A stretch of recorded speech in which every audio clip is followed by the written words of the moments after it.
One winter, a widow stumbled into the ruins of an old fort, and every living soul who knew her would have sworn she could not last the night. The wind came down off the ridge like something alive. It found every gap in her old wool coat, every worn seam, every thin place where 40 years of use had rubbed the warmth clean away. Eleanor Caraway was 58 years old, and she was running. Not the way the young run, not with long strides and easy breath. She ran the way an older woman runs when her own body has begun to betray her, and her heart refuses to allow it, stumbling, catching herself on frozen branches, going down into the snow, and dragging herself back up again. Behind her, somewhere in the white and the dark, were men who wanted her silent. Ahead of her, there was only the storm. She had not always been this woman, hunted, half-frozen, alone. Once she had been a wife. There had been a small house with warm yellow windows, and a man named Everett, who sat at the kitchen table late into the night with his ledgers, and his cooling coffee, and his quiet, stubborn mind. Everett had spent his whole life among numbers. He used to say a strange thing to her. He would tap the page with one finger and look at her over the top of his glasses and murmur it almost like a prayer. Numbers don't lie, Nell. People do, but numbers never. She had loved him for 40 years, and then, one winter, he was simply gone. They told her it was his heart. They told her gently, the way people tell you things when what they really want is for you to stop asking. A tired heart. An old man. Nothing more. And for a long while, she believed them. Because grief is a kind of fog, and a woman lost in fog does not go hunting for shadows, but fog thins. It always does. And when hers began to thin, she found herself doing the small, aching things that widows do, folding his shirts, sorting his papers, touching the ordinary objects his hands had touched, as if some warmth of him might still be waiting inside them. That was how she found it, tucked behind the lining of his old desk drawer, a second set of pages, his handwriting, but smaller, tighter, pressed hard into the paper, the handwriting of a man who did not want to be read.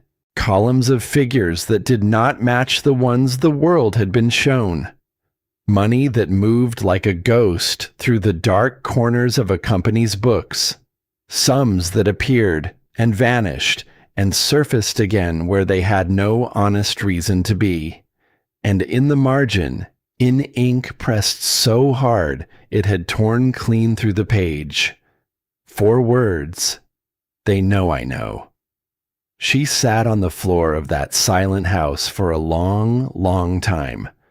Her tea went cold in her hands, because a tired heart does not tear paper with the weight of its own fear. A tired heart does not write a warning and then hide it in the one place only a grieving wife would ever think to look. Everett had not simply slipped away in his sleep. Everett had been made to. And here is the thing the world never understood about Eleanor Caraway. They saw a soft woman, a quiet woman, the kind of woman people stopped truly looking at somewhere around her 50th year, as though she had begun, politely, to disappear. Her own children spoke to her slowly now, a little too loudly, as if age were a kind of fog she lived inside, and they had to call to her through it. "Are you eating enough, Mother? Are you sleeping? Perhaps you shouldn't be alone in that big house." They loved her. She never once doubted that they loved her. But love and belief are not the same thing. And somewhere along the way, they had stopped believing there was anything left in her worth listening closely to. But for 30 years, that same overlooked woman had kept books of her own. Small books, a church fund, a neighbor's little shop, a charity that fed children no one else remembered. Nothing anyone would ever notice. Nothing anyone would ever thank her for. And in all those quiet years, she had learned one truth down to the marrow of her bones. A number left unspoken slowly becomes a lie. So she did not burn the pages the way a frightened woman might have.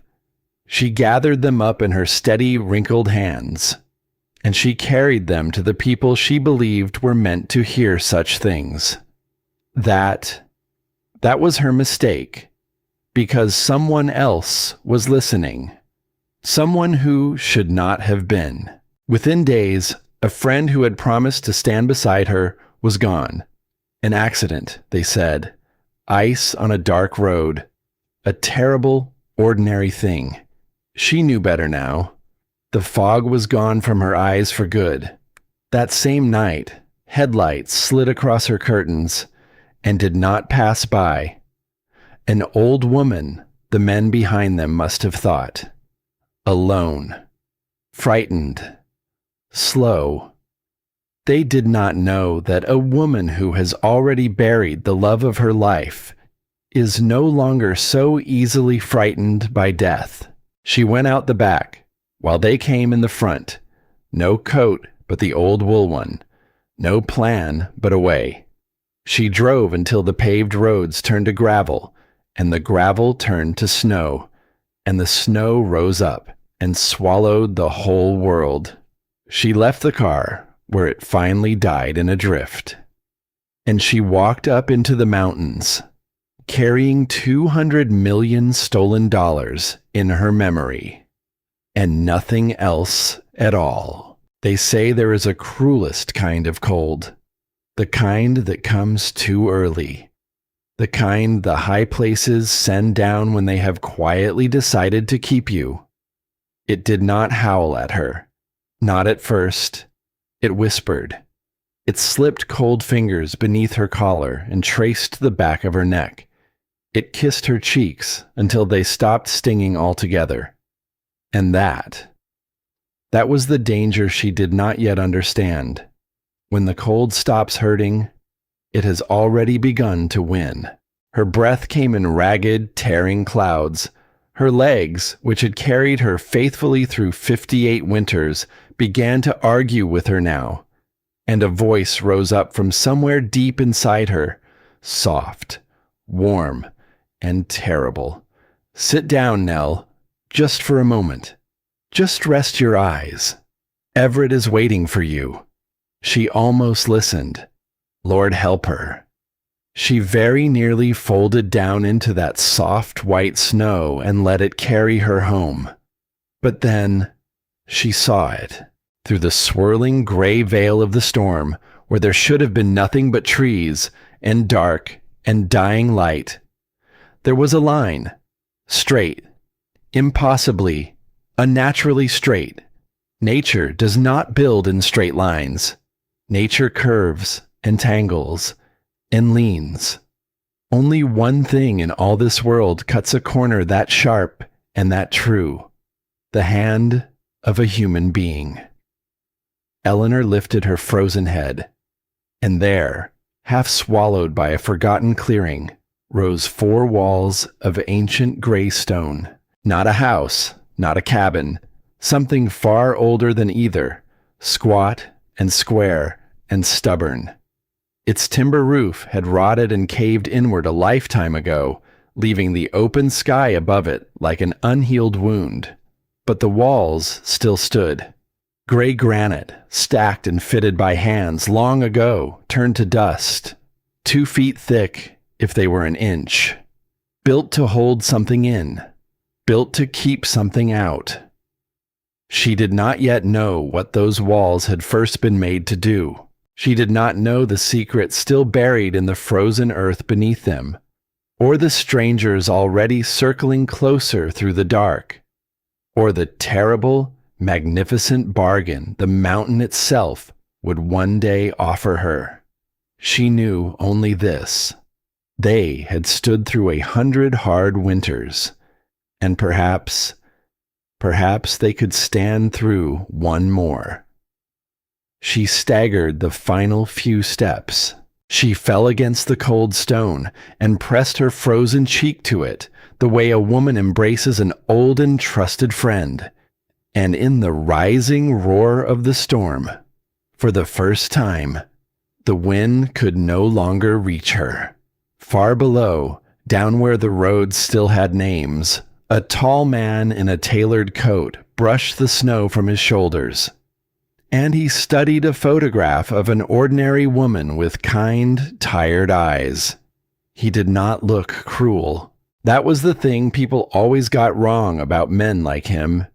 He did not look cruel at all. He looked patient. He turned the photograph slowly in the pale light, and he smiled a smile that never once reached his eyes. An old woman, alone, in the mountains, in a storm. Everyone had assured him she was already as good as dead, but he had taken the time to learn about Eleanor Caraway. He had read the little there was to read of her quiet, unremarkable life, and in all of it, one small thing had troubled him, one thing the others had missed. For 30 years, this woman had kept books that always balanced, to the penny, to the last cent. A woman like that did not forget a number. A woman like that did not lose a thing she had decided to keep. No, he said softly, to no one at all. Not this one. Not yet. And without the slightest hurry, he began to follow her up into the white. The stone walls had stopped the wind, but the sky was still open above her, and the sky was falling. Eleanor lay against the cold granite, her chest heaving, her breath tearing loose in ragged white plumes. The relief of it was almost unbearable. That sudden, blessed silence where the howling had been. Her whole body wanted to sink into it and let go and be still. Just lie here. Just breathe. Just rest. Then a fat, wet flake of snow landed on her cheek, and another, and another. She turned her face up toward the open square of gray above her, and slowly she understood.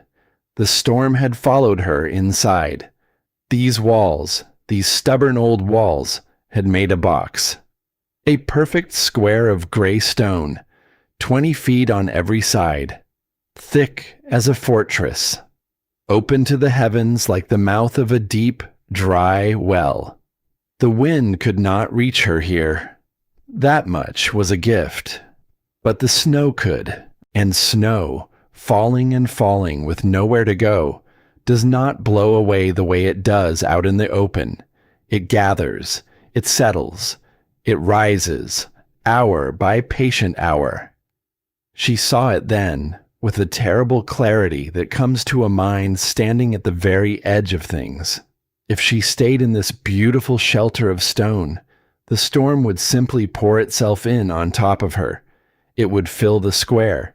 It would climb her legs, and her waist, and her chest. It would bury her, slow and gentle and complete. These old walls would become not a refuge, but a grave. A neat, square, granite grave with an old woman folded quietly inside it. Like a letter no one would ever trouble to read. Something in Eleanor Caraway rose up against that. It was not courage. Courage is a grand and shining word. And there was nothing grand about that frozen ruin, or the shaking woman kneeling in the middle of it. It was something older than courage. Something with deep roots. It was the plain, mulish, bone-deep refusal of a woman who had been told, one too many times, exactly what she could not do. You're too old for that now, Mother. You should be resting, Nell. Let someone younger handle it, dear. Let someone stronger." She had heard those words so many times that she had very nearly begun to say them to herself. She pressed her cracked palms flat against the freezing stone, and she pushed herself up onto her feet. She needed a roof. The thought arrived whole and simple, the way the truest thoughts always do, in the moments when everything false has been stripped away. She needed a roof, and she needed it before the light was gone. And the light was already going. It was bleeding out of the sky, up beyond the open square, in long, slow shades of gray and bruised and dying violet. An hour, maybe, perhaps less. She turned in a slow circle, and she looked at the ruin around her with new eyes. Not a widow's eyes now. Not the soft, grieving, downcast eyes she had worn for a year. Something sharper, something that measured and weighed and counted. The eyes of the woman she had been long ago, before the world had gently, patiently persuaded her to look away from her own strength. There is a kind of seeing that belongs to people who have spent their lives making not enough stretch into enough, who have looked at a bare cupboard on a Thursday and found a way to feed a family until Sunday. It is not a loud gift. No one ever praises it.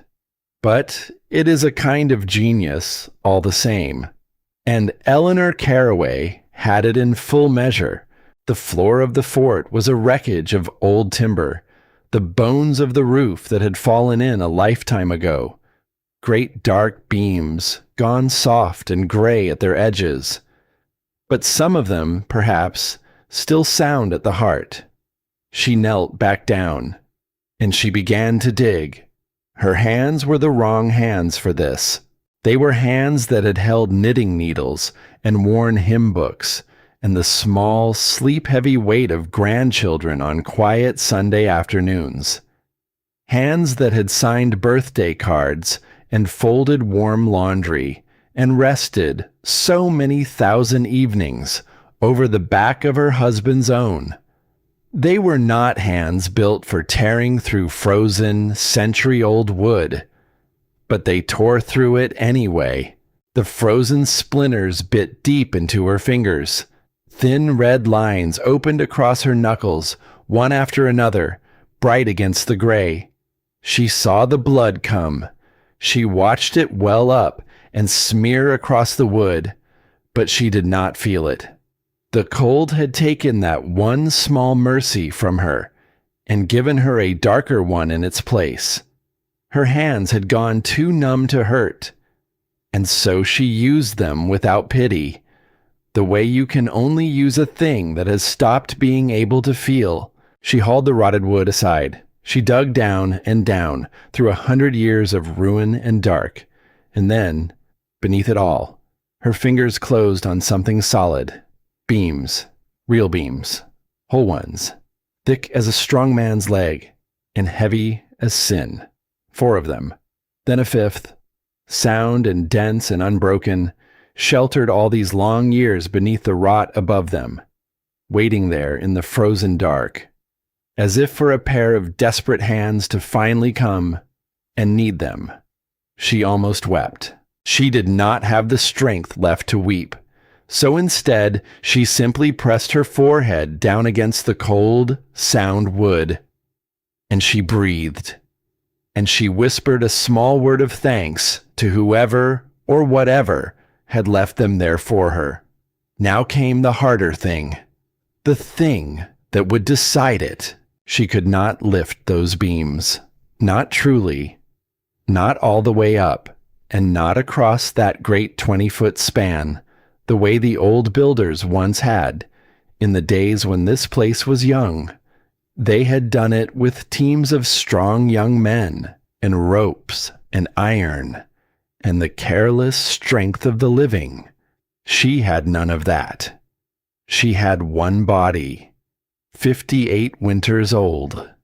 alone in the failing dark, her hands torn open and her legs trembling beneath her. But Eleanor Caraway had spent a whole long life doing large things in small and quiet ways, raising a family on far too little, stretching a single dollar past every place a dollar was ever meant to go, finding the crooked, clever, patient path around a problem when the straight and easy road was closed to a woman like her. So she did not fight the beams. She had learned, long ago, the plain foolishness of fighting a thing far heavier than yourself. Instead, she listened to them. She looked at the way the old wall was cut. High up, near the very top of the stone, there were notches, deep, square hollows, chiseled by hands long turned to dust. This was where the first builders had once seated the great ends of their roof. She could not span the whole wide room. She knew that. She was one woman, and the room was 20 feet across, and there was not strength enough in her for such a thing. But she did not need the whole room. She needed a corner. She dragged the first beam, inch by screaming inch, her boots scrabbling for purchase on the frozen floor, to the far back corner where two thick walls came together. She lifted one end with everything she had left, and she wedged it up into a notch in the stone. And she let the other end fall, angled steeply down toward the center of the floor. A lean-to, a single sloping shoulder of wood tucked into the strongest corner of the ruin. Small, low, hardly more than a den some animal might dig for itself against the winter, but it would shed the snow, and it would be hers. She set the second beam beside the first, then the third, then the fourth. Working now almost blind in the last gray scraps of light, her breath sawing in and out of her ruined hands moving on their own, past thought, past pain, on nothing but will. And slowly, a shape rose up in the corner of that ancient ruin, a skeleton of wood, the bones of a roof, the bones of a chance. But bare wood does not stop the snow. She knew that. She had known it from the very start. And so, though every part of her begged and pleaded and wept to stop, though her joints had begun to stiffen and seize with the cold, she made herself turn and walk back out through the empty doorway where a great iron door had once hung, out past the shelter of the walls, back into the full and open teeth of the storm. It struck her at once. Furious, it seemed, that she had slipped its grasp even for an hour. It shoved at her chest. It screamed in her ears. It flung its white handfuls into her eyes. She bent her head against it, and she walked to the trees. The evergreens stood dark and heavy at the ragged edge of the clearing, their long branches bowed low beneath their burdens of snow. She had no axe. Of course, she had no axe. She had only the small stolen knife she had snatched up in her flight from the dark house. A poor and clumsy little thing for such enormous work. So she did not cut the branches cleanly, the way a strong man with a good blade might have. She sawed at them. She wrenched them back and forth. She threw the whole tired weight of her body against them, again and again, until the green wood groaned and cracked and finally gave. Bough after heavy bough, armful after aching armful. She dragged them back across the clearing through the deepening snow, stumbling, falling to her knees, dropping her load, and gathering it up again with numb and clumsy fingers, and staggering on. Her shoulders burned like fire. Her lungs felt scraped, raw, and bloody with the cold air. And still she went back. and back again. For an old woman, the world had written off. She was proving remarkably hard to stop. Somewhere in the middle of that terrible labor, a strange thing happened to her. She began, of all things, to remember. Not sad things, not Everett in his coffin, or the empty side of the bed, or the way the house had gone so quiet she could hear the clocks. Those memories she had carried for a year, and they had nearly crushed her. No, what came to her now, out there in the screaming dark, was something else. She remembered being 22 years old and newly married and poorer than she had ever admitted to her own mother. She remembered a winter when the heating had failed, and Everett had been away, and she had nailed old blankets over every window in that drafty little house and kept 2 babies warm through a whole hard week on nothing but her own 2 hands and her own stubborn refusal to be beaten. She had forgotten that woman. Somewhere in the long, soft years that followed, she had set that woman down and walked on and forgotten she had ever been her. But that woman was still in here. She realized it now, with each bow she dragged. That woman had never left at all. The world had simply stopped asking to see her. Inside the shelter of the walls, she began to lay them. She started at the very bottom edge of her sloping frame, down near the floor, and she worked her way up toward the corner, the way you lay the shingles on a roof. Bottom first, and then the next row overlapping it from above, and then the next, and the next, so that each green layer covered the seam of the one below it, so that when the snow came, and it would come, it would find no gap, no opening, no way in. It would only slide down the smooth green boughs, and off the low edge, and away, layer over layer, green over green, a thick, rough, fragrant thatch of pine and fir, weaving itself slowly closed over the little den in the corner. Her hands moved without her now. The light was all but gone. She worked by feel and by memory, and by that same deep, wordless refusal to lie down and die.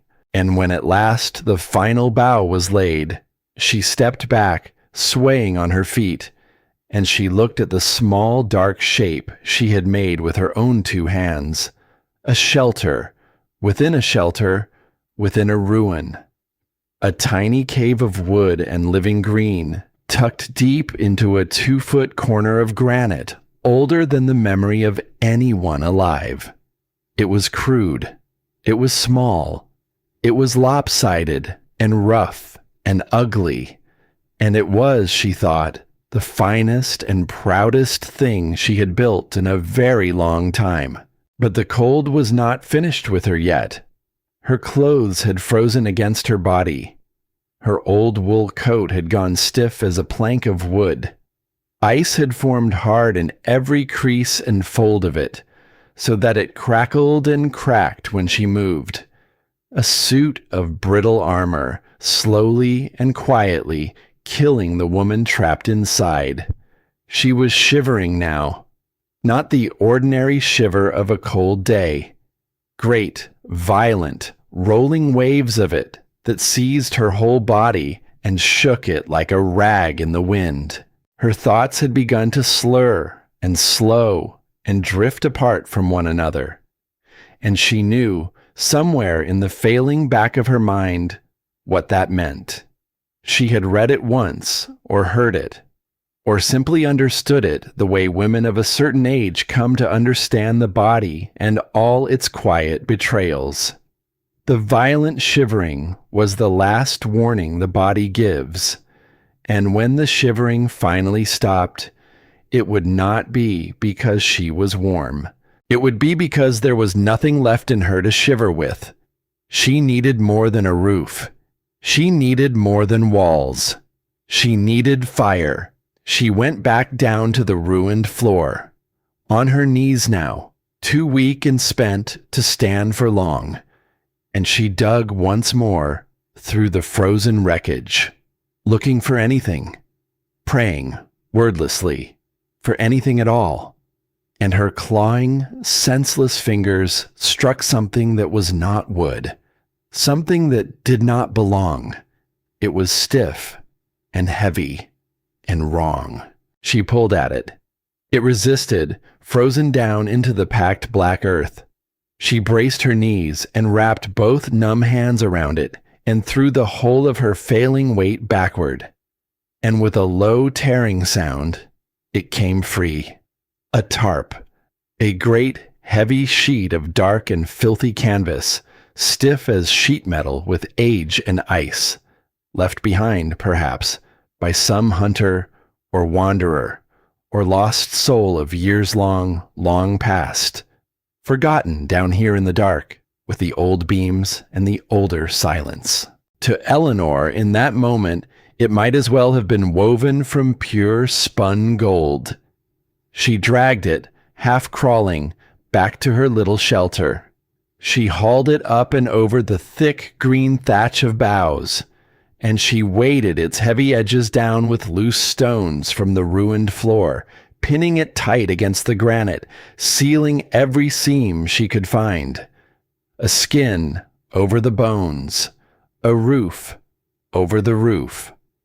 She had built herself a small, closed, secret room, deep inside the great open ruin, a pocket of stillness in the very heart of the storm. She got down on her hands and knees, and she crawled inside, and the world, at last, went quiet. The wind still screamed, but now it screamed somewhere else, above her, beyond her, outside the little wall of stone and wood and canvas that she had raised, alone, in the dark, with her own two bleeding hands. Inside, there was only the sound of her own ragged breathing. She had one last thing to do, the most important thing of all. From the deep pocket of her frozen coat, she drew out the small, cheap lighter she had snatched up almost without thinking in her flight. She had not even been certain, until this very moment, that it still worked. Her thumb was too numb to spark it. She tried, and the wheel slipped uselessly under her dead skin. She tried again. Nothing. So she stopped, and she pressed her two hands together, and she breathed on them, that warm, living animal breath, coaxing just a little feeling, just a little life, back into the pad of one thumb. And then she tried once more. Press and turn. A spark. A small orange, trembling tongue of flame. She almost sobbed aloud at the sight of it. She had gathered dry shavings from the underside of the old beams, where the sound wood had never once met the damp. She fed the little flame these first, one thin curl at a time, sheltering it inside her cupped and shaking hands, the way a woman shelters something newly born. It caught. It steadied. It grew. A small fire. A humble, flickering, precious little fire. No bigger than her two clasped hands. Right at the mouth of her shelter. And then the old fort gave up its first great secret. The granite did something. The heat of that tiny fire rose up, and it touched the 2-foot walls of ancient stone, and the stone did not let it go. It drank the warmth in, deep. It held it close inside its heavy body, and then, slowly, patiently, generously, it began to give the warmth back, breathing it out again into the small closed space all around her, so that the little fire's little life was doubled and doubled again, and gathered close and held on every side. She did not understand it. Not fully. Not the science of the thing. The mass and the physics of it. She only felt it. The heavy stone at her back, which only hours ago had been so brutally, murderously cold, began impossibly to grow warm. Warm as a hearthstone. Warm as an oven left long and low on a winter's evening. Warm as the side of the old cast-iron stove in the kitchen of the house where she had once been young. And a bride. And unafraid of anything the world might send. And the cold that had been killing her, inch by patient inch, began at last to loosen its grip upon her throat. She peeled the frozen coat away from her shoulders, and the ice cracked as it came. She turned her raw, red, bleeding hands toward the flame. She pressed her aching back flat against the warm and ancient stone, and the shivering, slowly, began to ease. Outside, the storm raged on through the night. It tore at the mountain. It bent the trees. It buried the whole gray world in white. But inside the walls, inside the small, warm dark that a 58-year-old widow had carved for herself out of 100 years of ruin, with nothing but a knife and a lighter and a flat refusal to lie down and die. Eleanor Caraway closed her eyes, and she did not feel the cold. She slept. She slept through that first long night, and through much of the pale day that followed. And when the storm at last paused to draw its breath, on what she thought must be the second day, she did not run. She could not have, even had she wished it. The snow lay deep and treacherous and unbroken beyond the walls, higher than her knees, and her body was one long map of aches, every muscle in it wrung out and trembling. So she stayed, and in that quiet stone room, a strange and unexpected thing began to happen to Eleanor Caraway. She began to heal, not just her body, though her body healed too.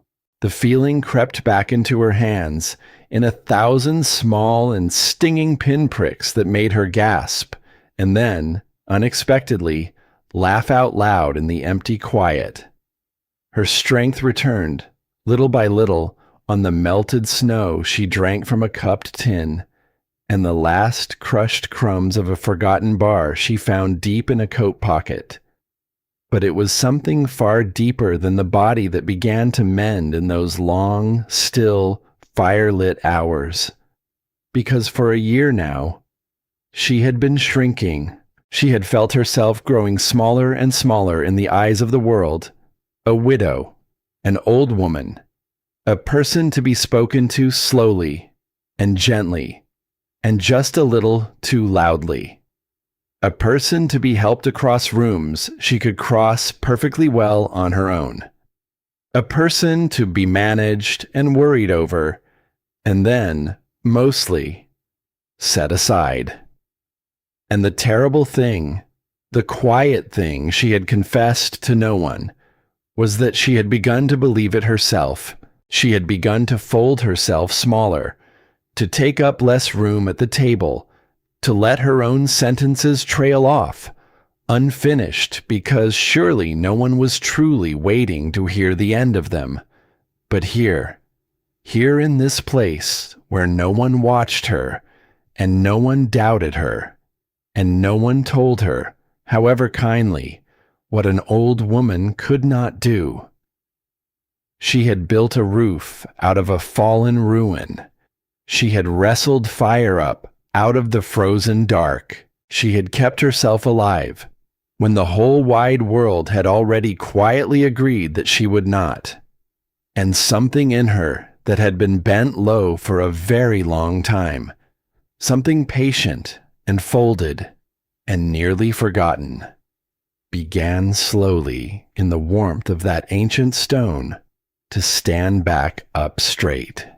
She spoke to him sometimes. To Everett, not madly, not the way the frightened ones had feared she might in the empty months after he was gone. Just quietly, just simply, the way a woman speaks to a husband of 40 years out of long and gentle and unbreakable habit. "You'd laugh at me, you know," she murmured to the low flames, turning a small piece of wood over and over in her clever, healing hands. "Look at me. Just look at what I've come to. You're Nell, living in a hole in the ground like a fox." The fire crackled softly and answered nothing, but she could almost hear him all the same. She could almost see him there, across the little flame. That patient, dry, familiar voice, telling her the thing he had always told her, that, in the end, a number is the one thing in all this world that simply cannot be made to lie. She had those numbers still, every last one of them. $200 million worth of stolen, hidden, buried, murdered truth, locked away safe and whole inside the mind of a woman that no one, in all her long life, had ever once bothered to watch too closely. That was the thing they had all missed. Everett's killers. Her doubting, loving children. The whole wide, hurried world that had looked at Eleanor Caraway and seen nothing but a tired old woman, quietly fading out of the picture. They had never once imagined that all the while she was paying attention. On what she believed was the third day, when her strength had returned to her enough, she decided to set the ruin in order. It was simply in her nature.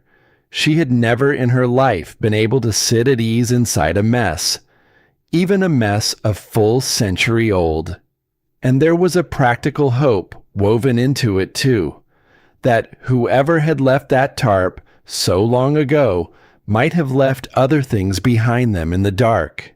A blanket, a tin of something, some small buried mercy she had not yet found. She found a flattened sheet of old, rusted tin, and she bent it, and she made of it a crude and clumsy shovel, and she began, patiently, to clear the floor of the fort.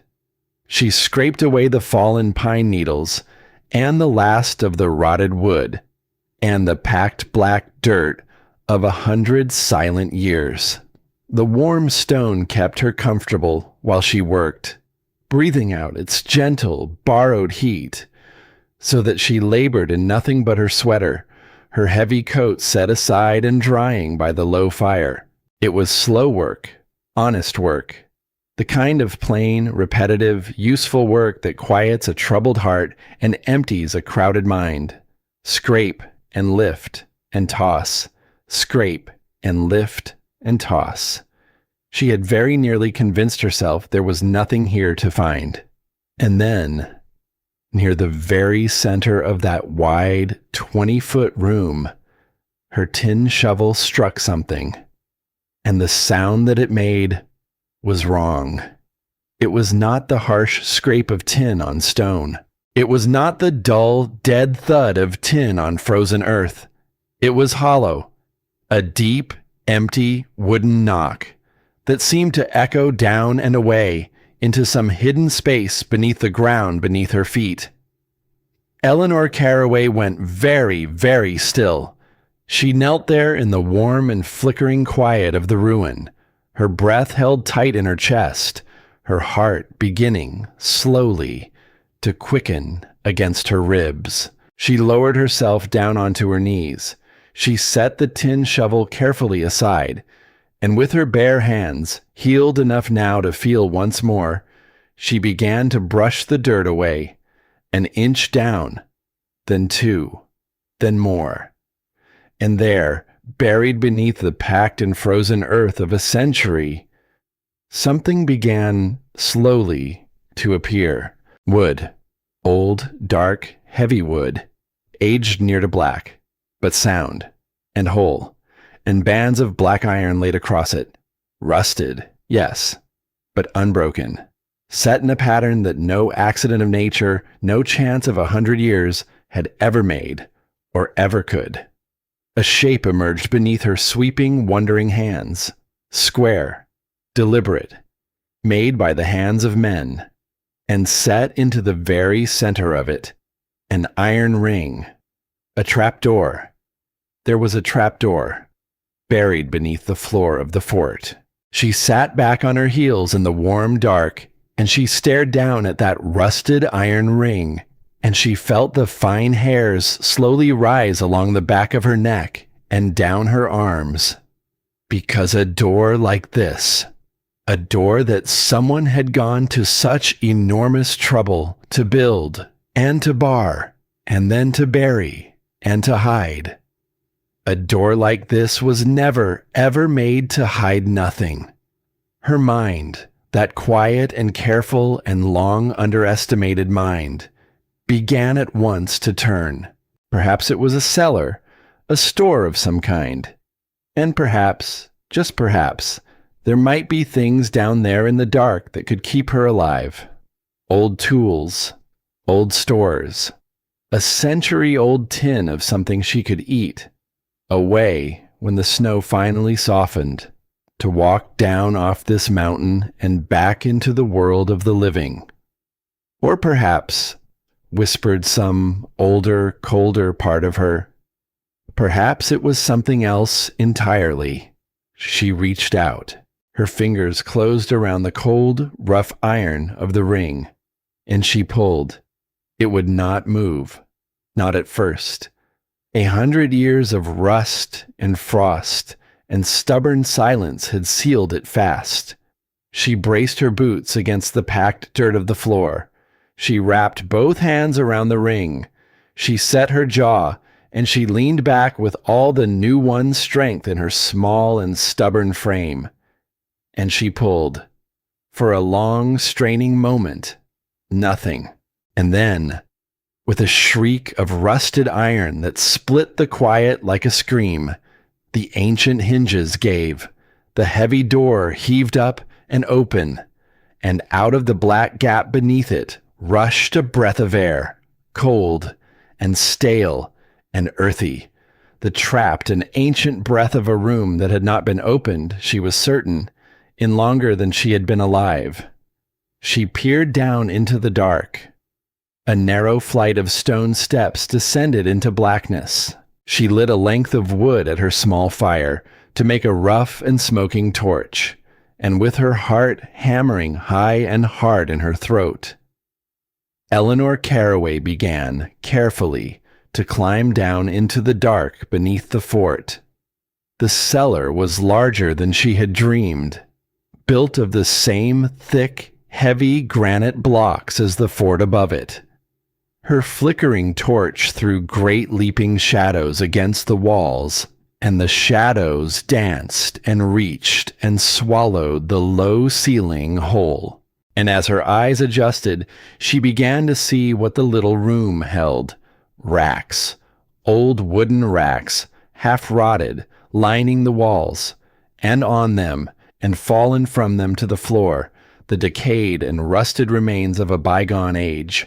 Long ruined shapes she slowly understood to be the corroded ghosts of old rifles, small heavy spheres of dull gray metal scattered across the floor like a spilled child's game of marbles.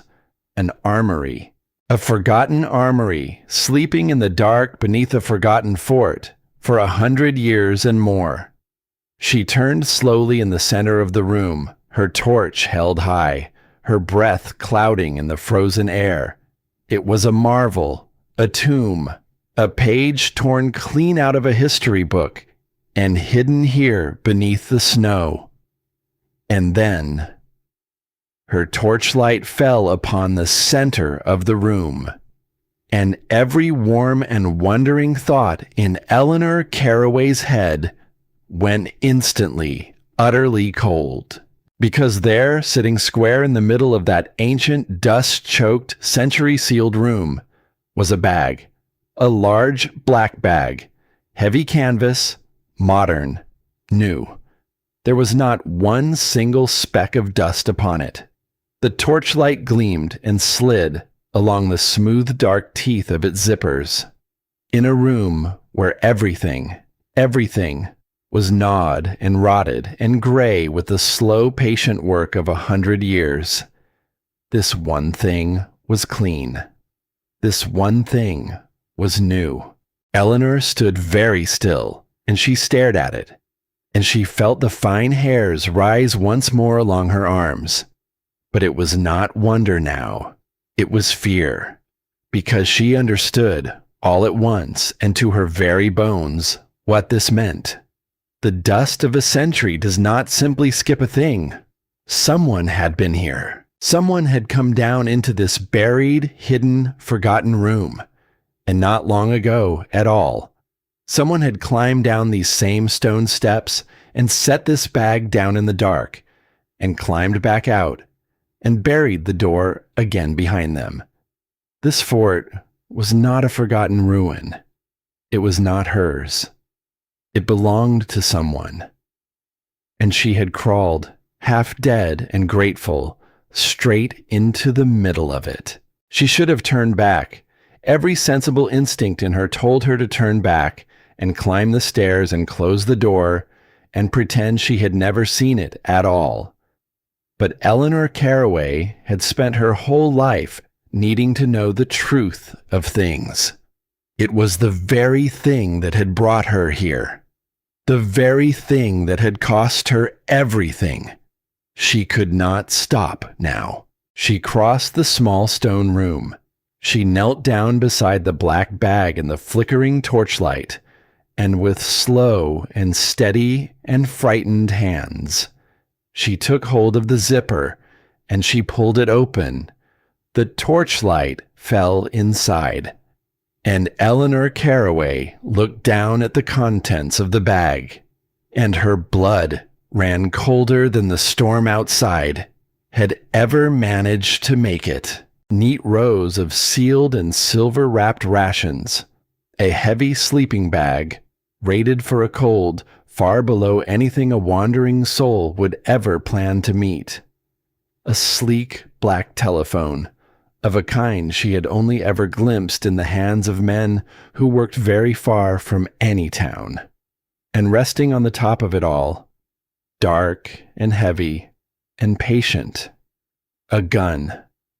Not an old and rusted relic like the ghosts on the walls around her. A new one.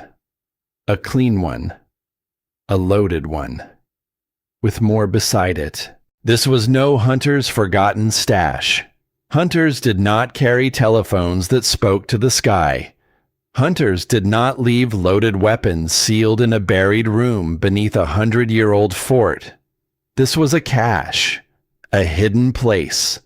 A waypoint in someone else's war. And in that frozen moment, kneeling in the dark over a stranger's terrible bag, an old woman who had come to these mountains running from one danger, understood with dreadful certainty that she had crawled straight into the heart of another. She had not found a shelter. She had found a trap. And somewhere far above her, muffled and faint through 2 feet of stone and earth, a sound reached down into the dark. She went rigid. It was faint, but it was real, and it was growing slowly, steadily, louder. The low, mechanical, grinding whine of an engine climbing the mountain. Someone was coming. The engine climbed the mountain, and Eleanor Caraway knelt in the dark over a stranger's bag and did not breathe. The sound crawled down through 2 feet of stone and earth, low, grinding, mechanical, a thing that did not belong on this quiet mountain, in this quiet snow. It rose, and it fell, and it rose again, closer each time. She knew that sound in the way the body knows a thing before the mind has words for it. It was the sound of men coming. and men did not climb a frozen mountain in the deep of winter through snow up to their waists. For nothing. They had come for her. For one long moment, she could not move at all. The old fear rose up in her throat, thick and choking. The same fear that had chased her out the back door of her own home in the dark. The same fear that had driven her up into these mountains with nothing but a knife and a lighter, and the truth locked inside her head. They had found her, after everything, after the cold and the storm and the roof she had raised with her own bleeding hands, after she had fought so hard and clawed her way back from the very edge of dying. They had simply followed her and found her, and a small voice inside her, tired and beaten, whispered the thing she had heard so many times before. "You should have let someone else handle it, Nell. You're too old for this. You were always too old for this." But then, something else rose up in her, something harder. She looked down at the bag, at the sleeping bag, and the rations, and the sleek black telephone that spoke to the sky, and a new thought came to her, cold and clear and sharp as the mountain air. She was not the same woman who had run out that back door. That woman had been shrinking, folding herself smaller, half believing the world that told her she was finished. This woman had built a fire from nothing. This woman had raised a roof against a killing storm. This woman had kept herself alive, alone, when everyone she knew would have sworn it could not be done. And this woman was not going to simply kneel in the dark and wait to die. She reached into the bag, and she took out the telephone. She was not a foolish woman, and she was not an ignorant one. Whatever the world had long chosen to believe about a widow of her quiet years, she knew what she held. A telephone that spoke to the sky. A telephone that did not need the wires and the towers of the ordinary world. A telephone that could reach out from the top of a forgotten mountain to anyone at all. And in that moment, a plan began to form in the careful, patient, long underestimated mind of Eleanor Caraway. She did not have Everett's pages anymore. She had left them behind, hidden in her flight through the dark. But she did not need the pages. She had the numbers, every figure, every hidden sum, every ghostly account where the stolen money had gone to ground. $200 million worth of murdered truth, written not on paper that could burn, but on the walls of a mind that had spent 30 quiet years learning to hold exactly such things, and to hold them perfectly. If she could reach the right people, if she could speak those numbers aloud, just once, to someone who would listen, and write them down, then it would not matter what these men did to her. The truth would be out, and out it could never be buried again.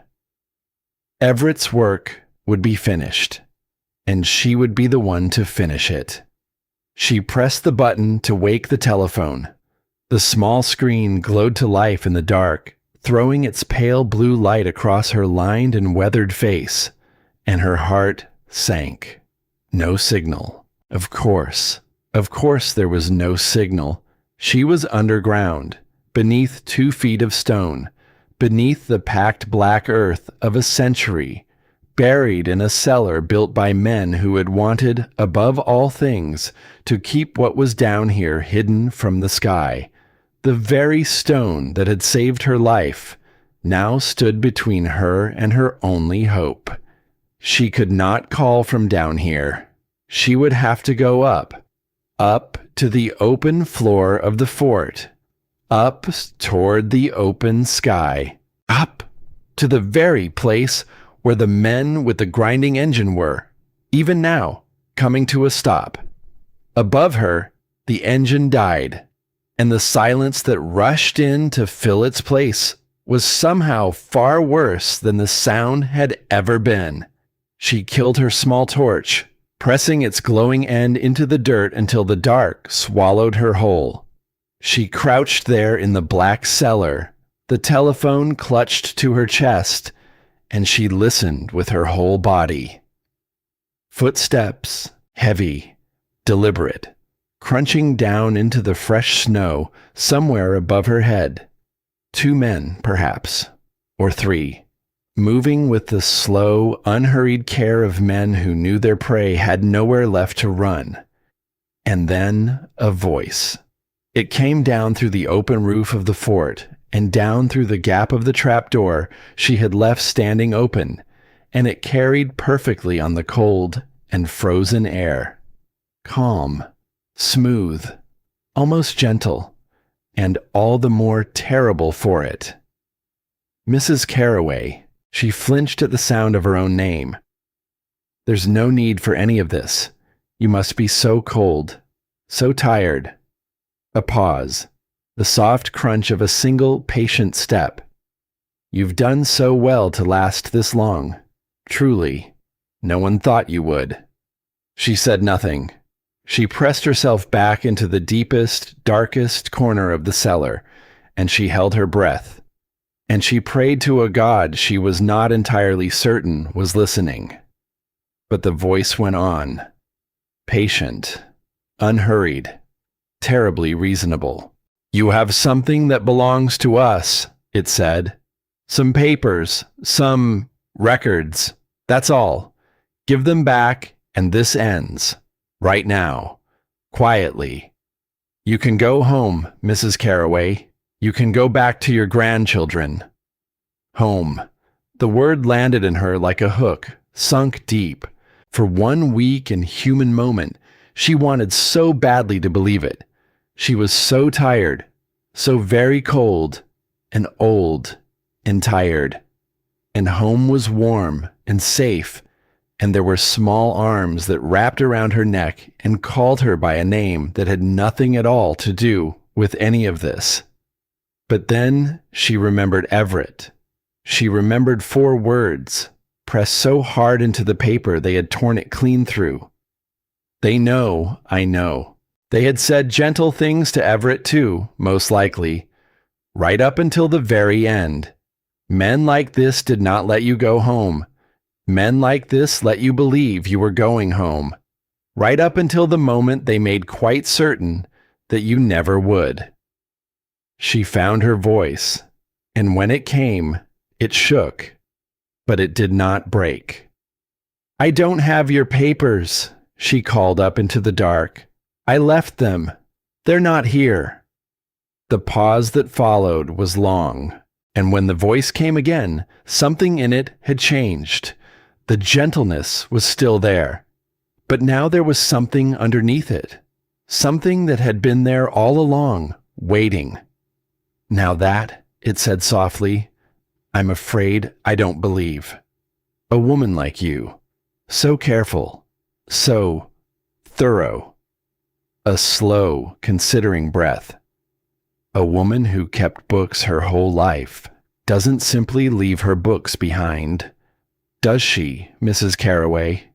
She keeps them close. She keeps them where she can reach them. Eleanor's blood ran cold. Because he was right. That was exactly the kind of woman she was. He had looked at her, this man she had never once met, and he had understood something about her that her own children, in all their years, never had. He had been paying attention, just as she had, and for the first time, she understood the true shape of the thing she was up against. This was not a brute. This was not a fool with a gun. This was a mind, a patient, watchful, ruthless mind that had made the single mistake of assuming it was the only one on this mountain. Come up the stairs, the voice said. Bring the papers, and we can all get out of this dreadful cold. She looked down at the telephone in her hands, dark and useless in the depths of the stone, and she understood her impossible position with perfect, terrible clarity. The truth was in her head. But to speak it, to send it out into the world, she needed the open sky. And the open sky was in the hands of the men who had come to kill her, to live. She had to reach the surface, and on the surface, they were waiting. She would not go up those stairs. Not to them, not ever. But there had to be another way. Her mind, that careful mind, began to work, to measure, to calculate. The same way it had once measured a bare cupboard against a hungry week and found the hidden path through. These men who had built this cellar 100 years and more ago, they had stored their black powder down here in the dark.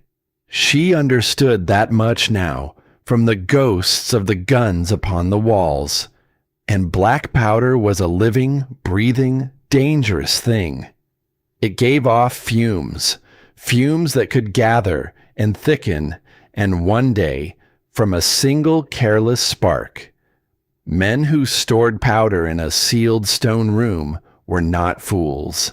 They would have built a way for the air to move, a way for the deadly fumes to escape, a vent, a shaft, somewhere. She lit her torch again, shielding its glow with her body, praying the light would not leak up through the open trapdoor above. And she began, quickly and quietly, to search the walls. She ran her cracked hands over the frigid, damp granite. She tore away the cobwebs of a century and the petrified roots that had crept in through the cracks.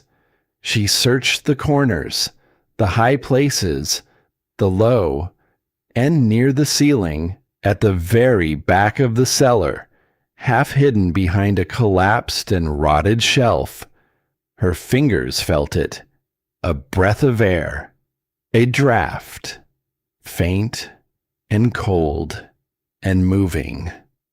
She lifted the torch, and there it was, a shaft, cut into the stone, angling sharply up and away toward the mountainside behind the fort, lined with rough, unmortared stone, barely wider than her own 2 shoulders, a ventilation shaft, a way out, and a way perhaps to the open sky, far from the men who guarded the door.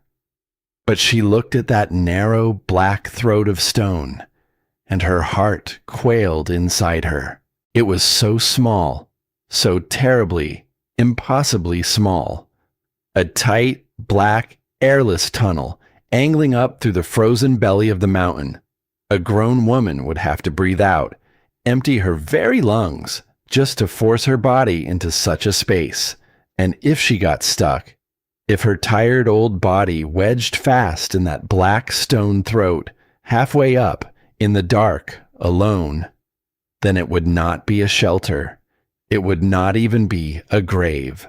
It would be a coffin, standing upright inside the mountain, and she would die in it slowly, knowing every long moment of it. She was 58 years old, and her body was not what it once had been, and the fear of that small dark space rose up in her like a living thing and closed its cold hand around her throat. And then, from above, the gentle voice was gone. In its place came something else, cold, final, stripped clean of all its patient warmth. Enough. A single word.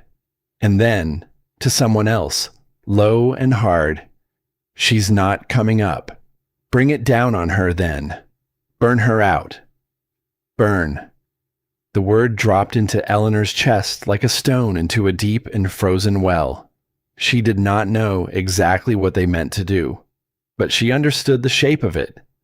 She understood that these men had a way to fill this buried room with fire, to turn her stone shelter into a stone oven, to bake the truth right out of the world, and one stubborn old woman along with it.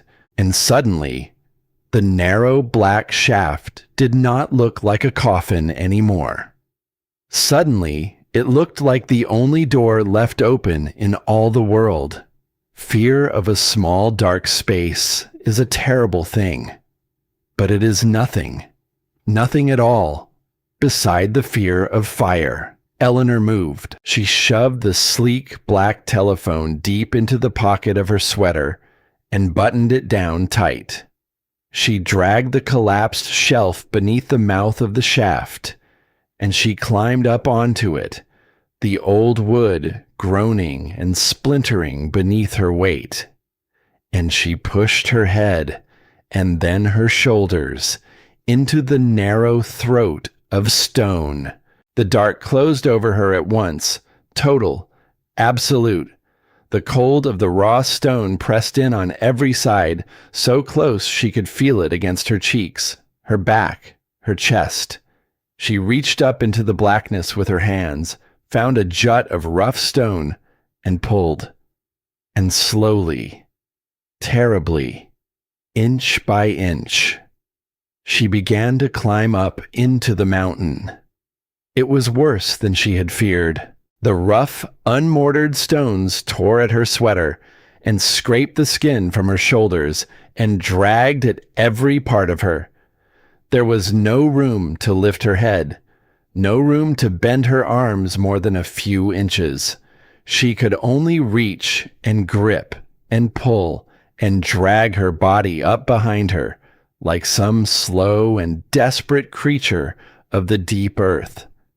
At one point, the shaft narrowed, where a single cruel stone jutted out into the passage, and she stuck. Her rib cage caught fast against the stone, and for one wild, screaming black moment, she could not move at all. Not up, not down. The panic seized her whole, and every animal part of her wanted to thrash and claw and scream out into the dark, but she did not. She made herself go still. She made herself breathe out, all the way out, emptying her lungs completely until her chest was as small as she could possibly make it. And in that small, terrible, airless moment, she pulled, and her body scraped past the stone, and she was through. She climbed on, blind, freezing, gasping. Dust and the debris of a century fell into her eyes and her mouth, and she could not so much as cough, for fear the men below might hear it echo up the shaft. Her arms shook. Her strength, so hard won in those quiet, firelit days, began to fail her once again. Just a little more, she told herself. Just a little more, Nell. You've come far too far to stop in the dark. And she thought of Everett, and she thought of the numbers, and she thought of every single person in her whole long life who had ever looked at her and seen someone small, someone finished, someone to be gently set aside. And she pulled, and she pulled, and she pulled, and then, far above her, in the black, a pinpoint of gray, light, faint, and cold, and gray as ash, but light, the light of the open world. A sob caught in her throat, and she swallowed it down. She dug her boots against the stone. She reached up toward that small gray circle with everything left in her, and her fingers broke through a crust of snow and dead branches and frozen earth. And out into the open air. She dragged herself up and out of the mountain, and she collapsed onto the cold, clean, blessed snow of a steep slope, high above and behind the old stone fort. The freezing air rushed into her lungs. It hurt. It was the sweetest hurt she had ever known. She was out. She was free. She had climbed up through the very heart of the mountain, and she had lived. For a long moment, she simply lay there in the snow, shaking, weeping, breathing. And then she remembered why she had come. She rolled onto her side. She pulled the black telephone from her sweater pocket with fingers that would barely obey her. And she pressed the button, and she watched the small screen glow to life against the gray and dying afternoon. Searching, searching. Her whole life seemed to hang on that one small glowing word. Searching. And then, at last, a single small bar. And beside it, a word that made the tears spill hot down her frozen cheeks. Connected. She had a signal. Up here, on the open mountainside, beneath the open sky, far above the men who would come to burn her, Eleanor Caraway had found her way, at long last, to the whole wide listening world. She looked down the slope. Below her, in the clearing, she could see it all now. The two strange machines that had carried the men up the mountain, sitting dark in the snow.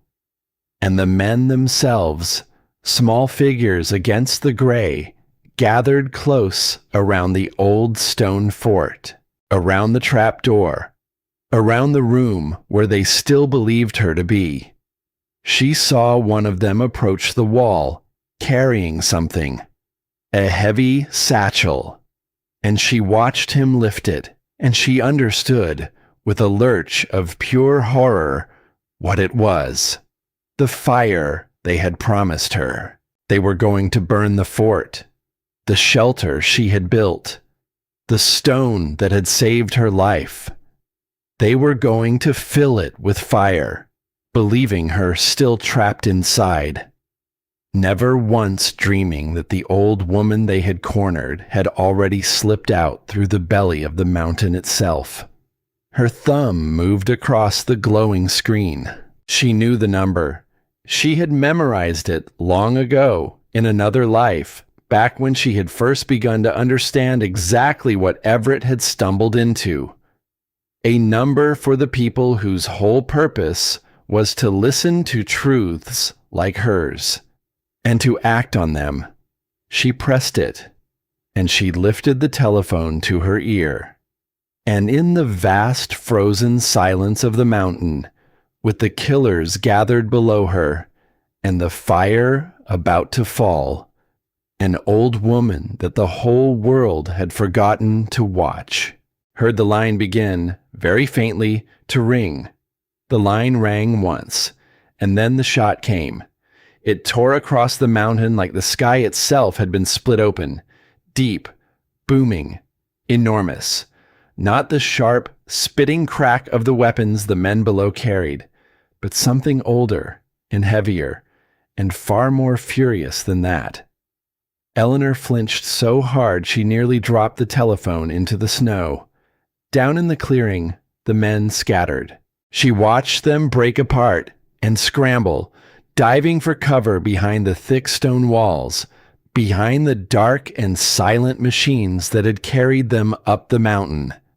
She heard a shout go up, high and ragged, torn thin by the cold air.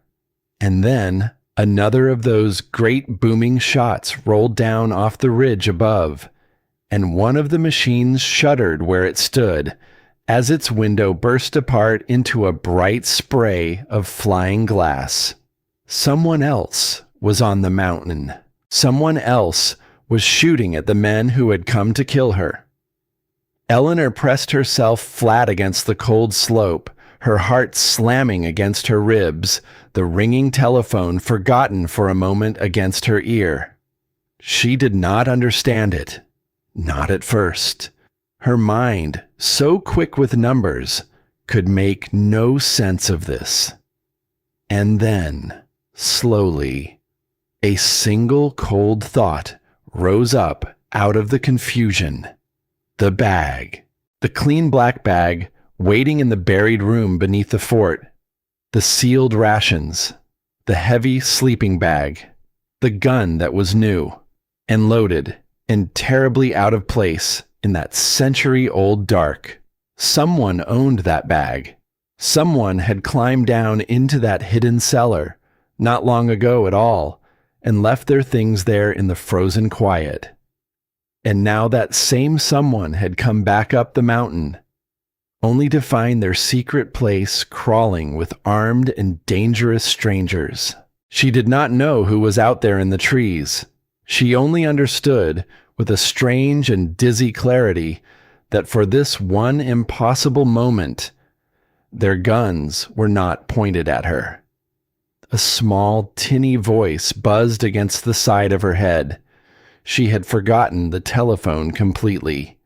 She pressed it hard to her ear now, her hand shaking so badly she could barely hold it. "Hello? Can you hear me? Please state the nature of your emergency." A voice, a real, human, patient, listening voice, reaching all the way up to her frozen mountaintop from some warm and ordinary room a whole world away. For a moment, Eleanor could not make a sound. Her throat had closed tight. Her eyes had flooded, hot and sudden, and the gray world swam. Below her, the battle went on. The men's weapons answered the great booming rifle. In short, furious, chattering bursts, tearing into the shadows of the tree line, she pressed herself lower into the snow, into the shelter of a low ridge of rock, and in a voice low and shaking, she began to speak. She did not know how much time she had, so she did not waste a single second of it. She did not tell them her name, not yet. She did not tell them about the storm, or the fort, or the roof she had raised with her bleeding hands, or the long and terrible climb up through the throat of the mountain. She told them the numbers. She spoke them low and fast and clear, one after another, exactly as they stood written on the patient walls of her mind. The accounts, the routes, the hidden places where the stolen money had gone quietly to ground. All of that murdered truth, pouring out of an old woman's cracked lips into a small black telephone and out across the whole wide listening world. Ma'am, please, you need to slow down." "No," Eleanor whispered, fierce and low. "No, you write these down. You write down every single one. Do you hear me? If I don't finish, you still have them. That is what matters, not me. The numbers." And she went on. Because she understood now, at last, the very thing that the cold man below her had never once imagined an old woman could understand. She might not walk down off this mountain alive, but the truth could, if she could only speak it aloud, one time, to someone who would write it down. Then the truth would walk down without her. And no fire, no money, no man in a good clean coat could ever bury it again. And that was worth an old woman's life. That was worth everything she had left. She finished. Every number, every last one of them, spoken aloud at long last, and carried away safe into a world where no flame could ever reach it. And a great weariness rolled over her, a strange, floating, weightless lightness, as though she had been carrying something impossibly heavy for a very long time, and had finally, gently, been allowed to set it down in the snow. "Ma'am," the voice said, calm and steady in her ear. "We have your location. Help is coming. But I need you to stay with me now. Can you tell me your name?" Eleanor opened her mouth to answer, and a shadow fell across the snow beside her. She rolled, gasping, onto her back. A figure stood over her, dark and still against the gray and dying sky. A tall figure, wrapped in white and shapeless furs. A long rifle held easy and low across two gloved hands. Snow clung to the broad shoulders. A weathered face looked down at her from within the shadow of a deep hood. Hard, lined, unreadable as stone. Eleanor's heart seized cold in her chest. She scrambled backward through the snow, a small cry tearing loose from her, one hand rising uselessly to shield her face. So this was death then, after all of it, after the cold and the fire and the long climb through the dark. This was where it ended, on an open slope beneath a gray sky. But the figure did not raise the rifle. The figure only looked at her, long and slow and searching. And then a voice came out from beneath the hood, rough with cold and rougher still with long disuse, as though it had not been spent on another living soul in a great many years. A woman's voice. "Huh," it said. "You are surely not what I expected to come crawling up out of my mountain." She was a woman, old, as Eleanor was old. Perhaps a good deal older. Her face was carved deep with the weather of more hard winters than a body ought ever to have to bear. And her eyes, when she pushed back the edge of her hood, were a startling pale gray. The eyes of a hawk, the kind of eyes that had spent a lifetime reading the smallest signs of the land, and missed nothing at all. She lowered herself down into the snow beside Eleanor, moving with the slow, sure, patient economy of one who had learned long ago never to waste a single motion. And she kept her body low, well below the crest of the ridge, out of sight of the men still fighting in the clearing far below. "They yours?" the woman asked, tilting her chin toward the fort, toward the men and the guns and the booming fight. Eleanor shook her head. She could not yet find her voice. "No, course not." A dry breath that might, in another life, have been a laugh. Men like that don't climb a mountain in the teeth of a storm for a woman your age or mine. Not unless she's got hold of something they're very badly afraid of. The pale gray eyes swung round and settled on Eleanor's face, steady, weighing. "So which is it?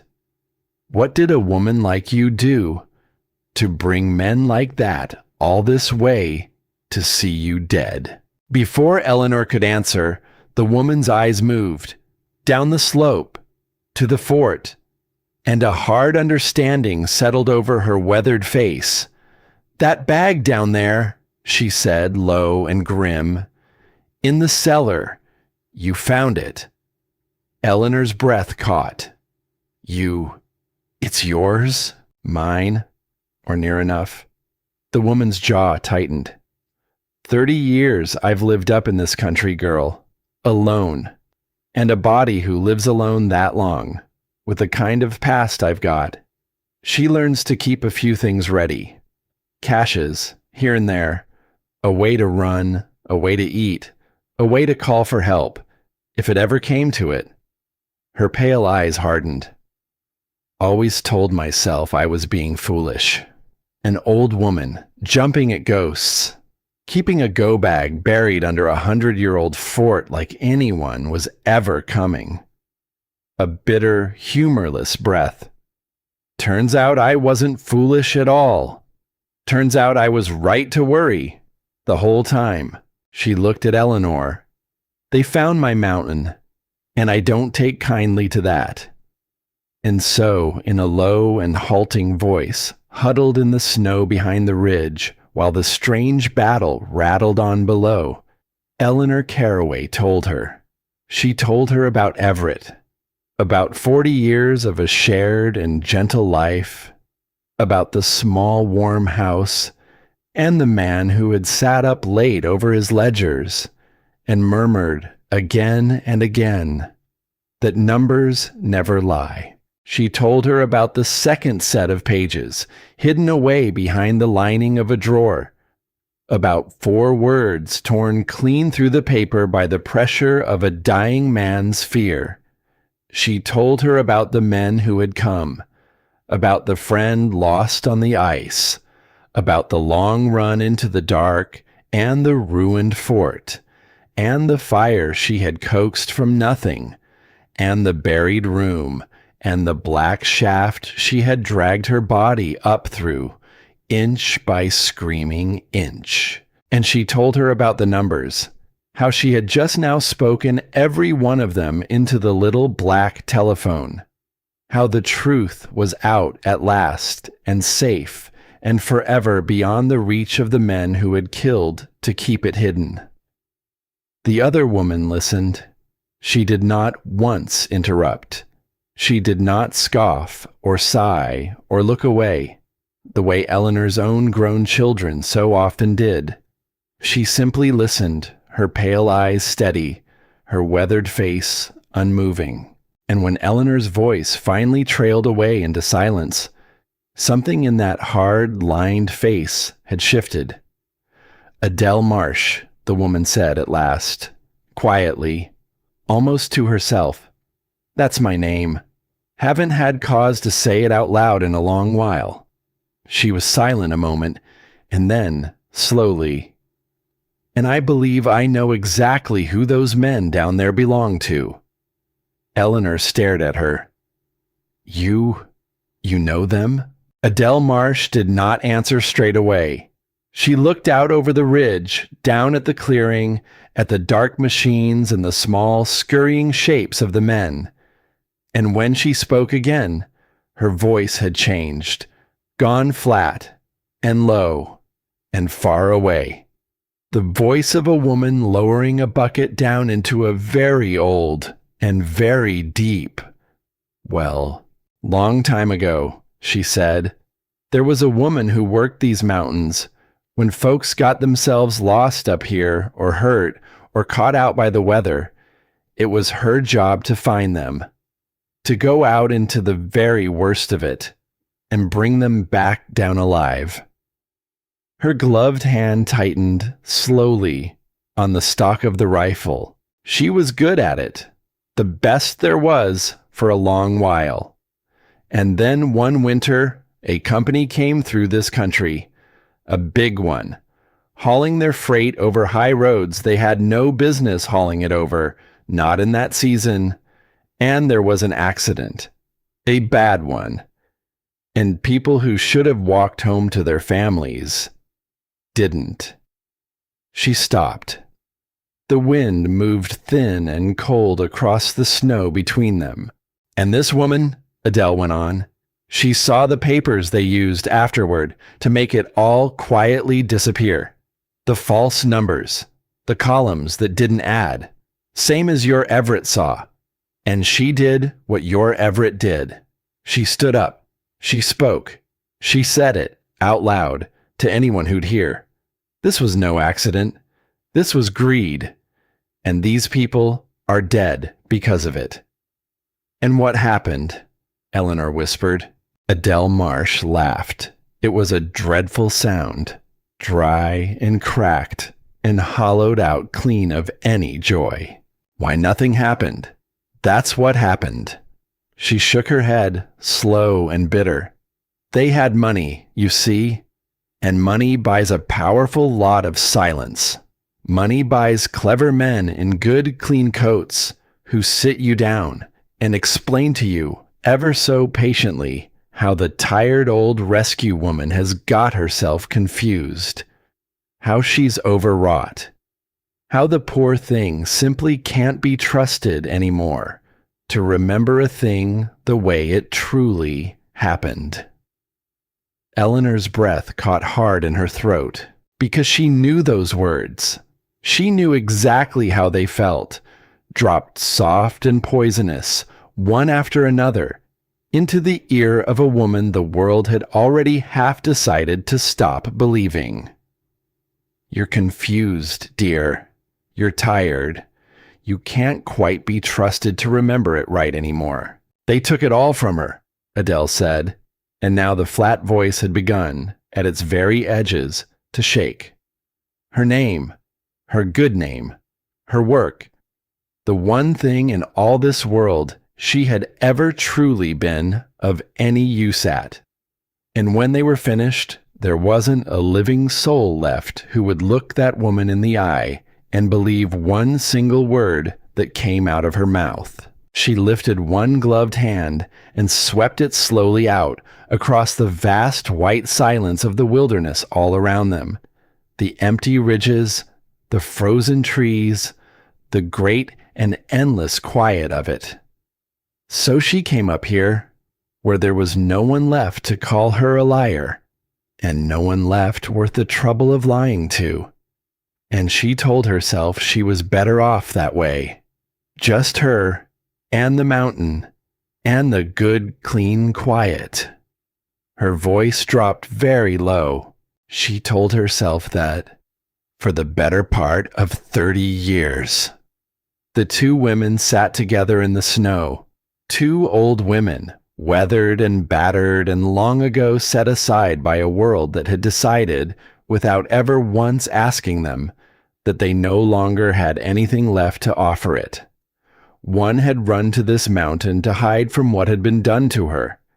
The other had run to it, blind and dying, to keep from being killed. And in the frozen silence between them, something passed. Something quiet and enormous that needed no words at all to be understood. They said the very same things to me, Eleanor said softly after a while. That I was confused, that I should rest, that I ought to let someone younger, someone stronger, someone who wasn't a foolish old woman, handle it all for me. She looked down at her own hands, torn and raw and shaking in her lap. And for a whole long year, Adele, I very nearly believed them. I made myself small. I made myself quiet. I let myself disappear just a little bit more every single day that passed. She lifted her head, and her tired eyes, in that gray and dying light, were suddenly and fiercely bright. But not down there, not in that fort, down in the dark, with the storm screaming overhead. There was no one left to tell me what I could not do. Her voice caught and steadied. And do you know what I found out, Adele Marsh? Down there, all alone, with nothing. The other woman waited, very still.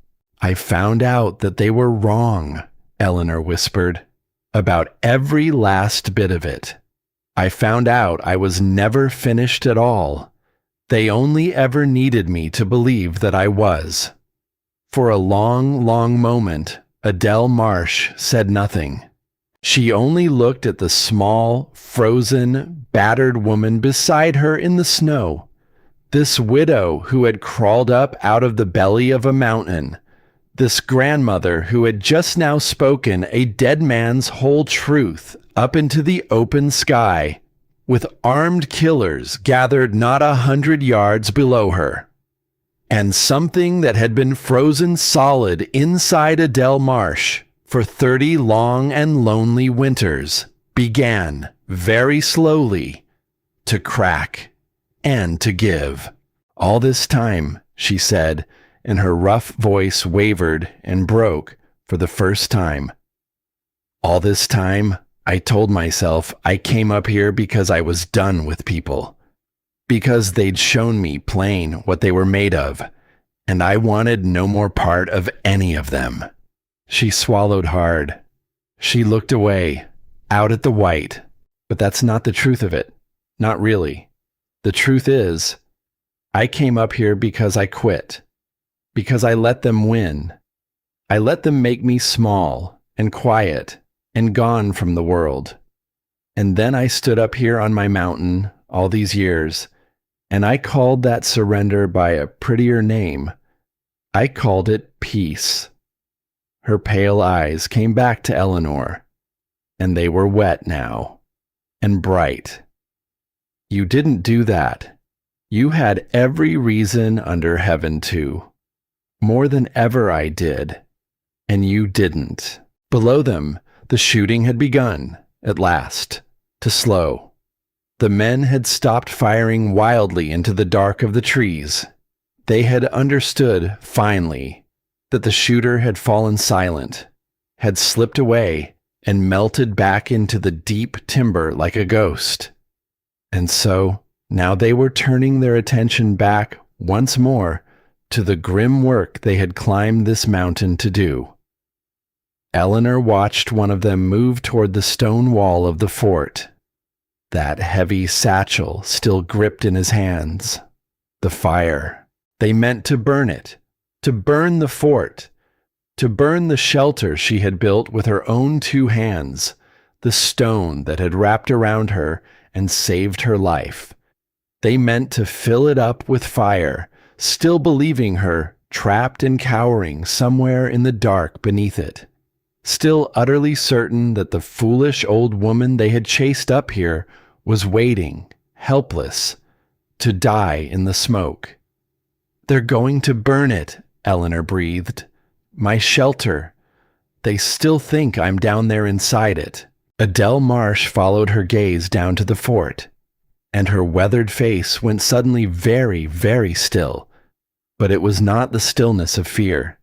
It was the stillness of a mind, an old and expert mind, beginning to work.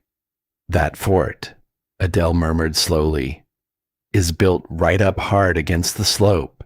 Her pale gray eyes, the rescue workers' eyes that had spent a lifetime reading this cruel and beautiful country, began to travel upward, up and up over the great white shoulder of the mountain that hung above the little clearing, over the vast, deep, silent weight of new snow that the storm had piled and packed up there, high on a slope far steeper than any slope had a right to be. Something moved, quick and certain, behind those pale eyes. 30 years, she said softly.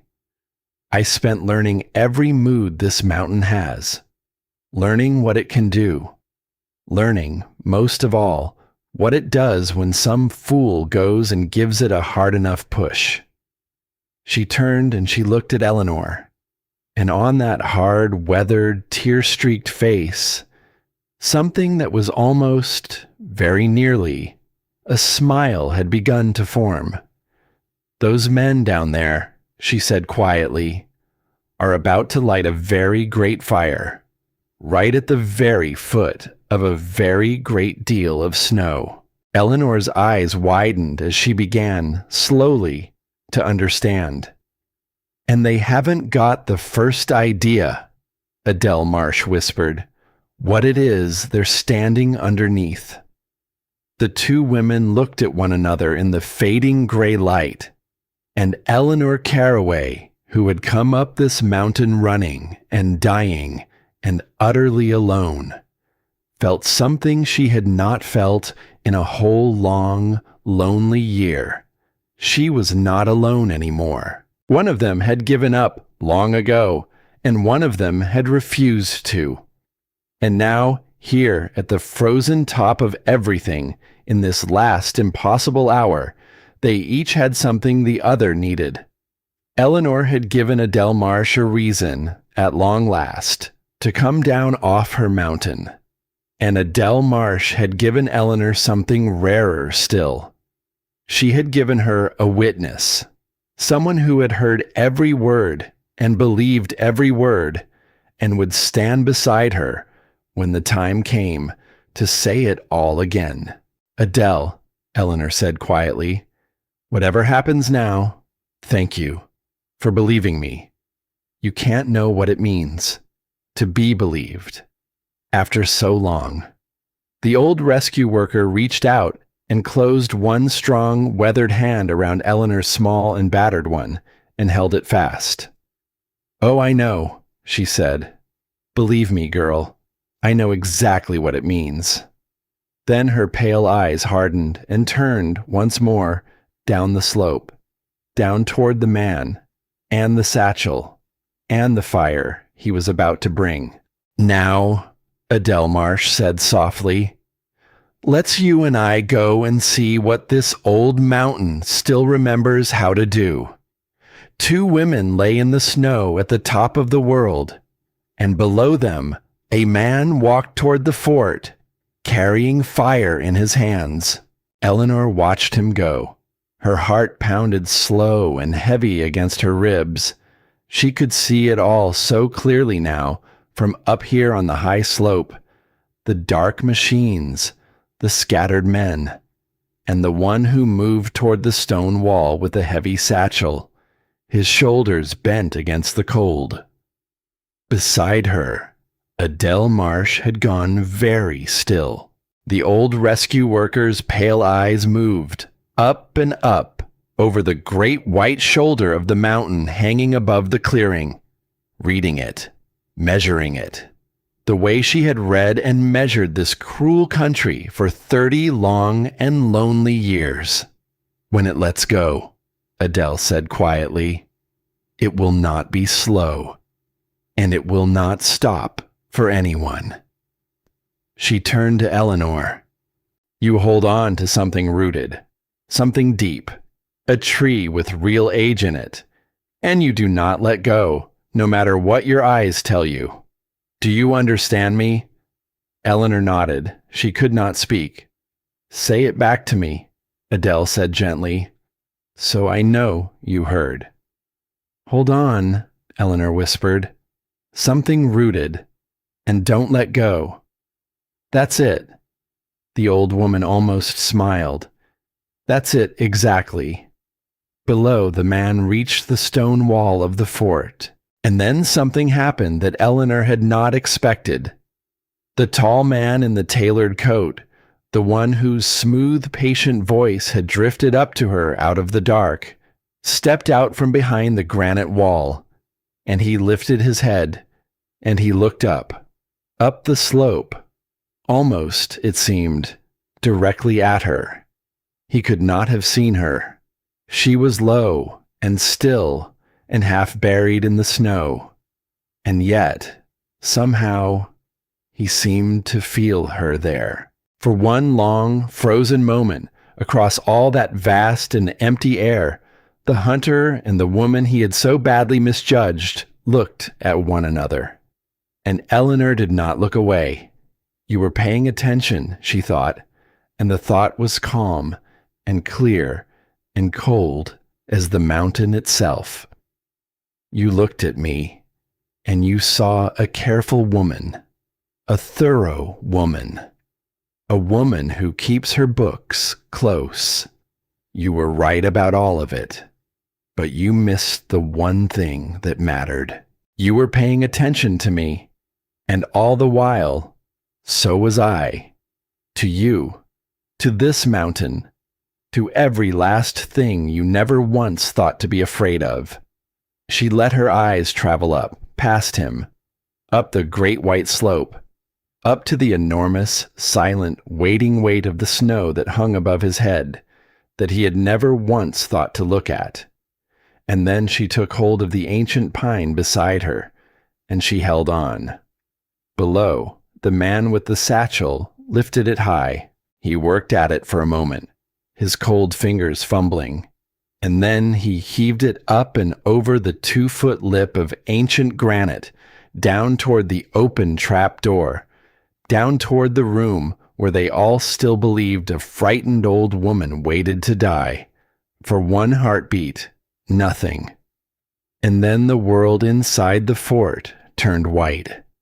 The fire that bloomed up out of that stone box was not like any fire Eleanor had ever seen. It was too bright, impossibly, savagely bright. A white so pure and so violent it seemed to burn the very color out of the whole gray afternoon.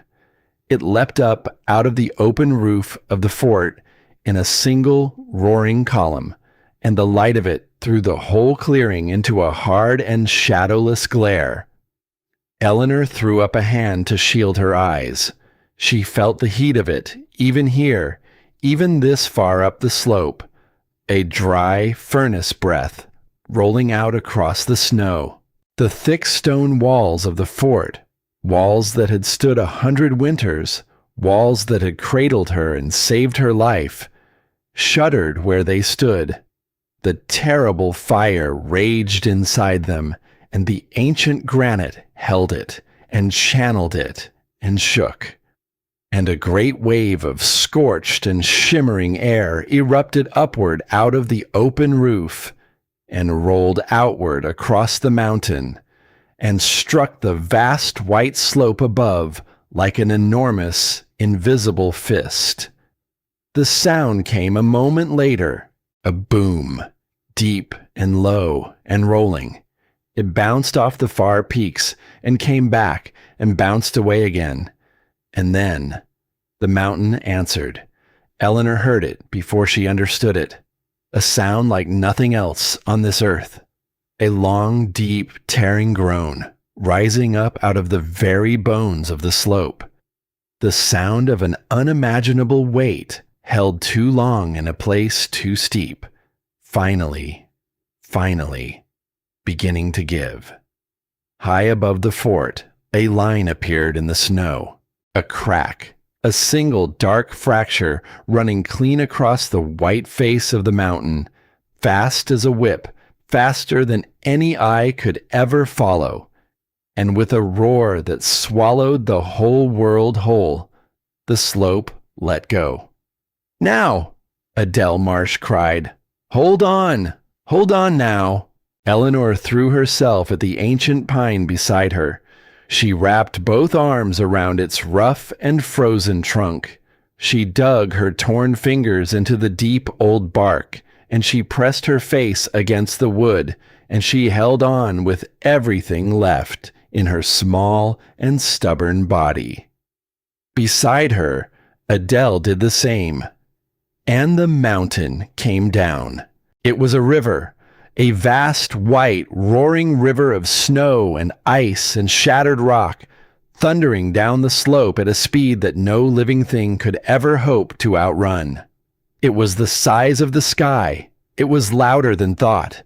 It was the mountain itself, rising up in one final and unanswerable fury. Eleanor squeezed her eyes shut and clung to the tree. She felt the very edge of it tear past her, mere feet below her elevated perch. She felt the wind of its passing rip and claw at her clothes, at her hair, at the very breath in her lungs. It filled her mouth with freezing white powder. It roared in her ears until there was nothing else left in all the world but the roaring. The pine she clung to groaned and bent and shuddered to its deep old roots, but it held, and so, wrapped around it, did she. Down below, there was no time to run. The men in the clearing had one single instant, to look up from their bright and terrible fire, and to see the white wall of the mountain descending upon them. And then it took them. It took the machines and folded them like paper and swept them away down the valley. It took the fire and the satchel and the men who had carried them up this mountain to kill an old woman for the crime of knowing the truth. It rolled over the 2-foot walls of the ancient fort, and it buried them, all of it. The fort, the fire, the trapdoor, the men, under a weight of snow so vast and so deep and so perfectly, endlessly silent that within the space of a few short breaths, it was as though none of it had ever been there at all. And then it was over, as suddenly as it had begun. A great and ringing silence fell down over the mountain, the kind of silence that presses on the ears, the kind that follows only the very largest sounds in all the world. Eleanor did not move. She clung to the pine tree, her eyes shut tight, her whole body shaking, her breath coming in great ragged sobs.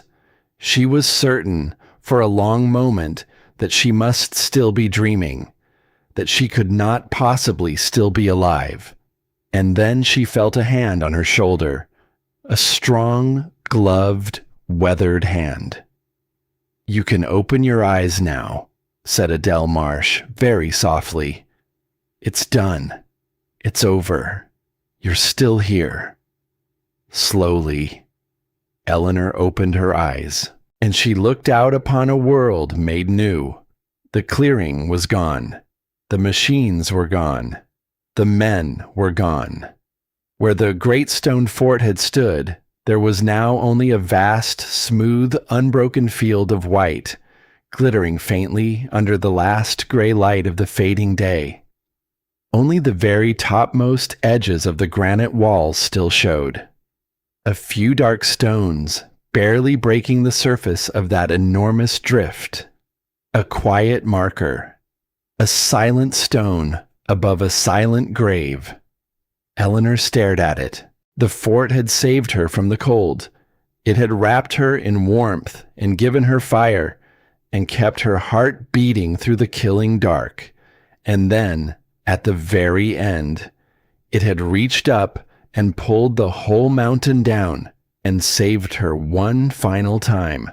She pressed her hand to her mouth, and a sound escaped her that was half a sob and half, impossibly, a laugh.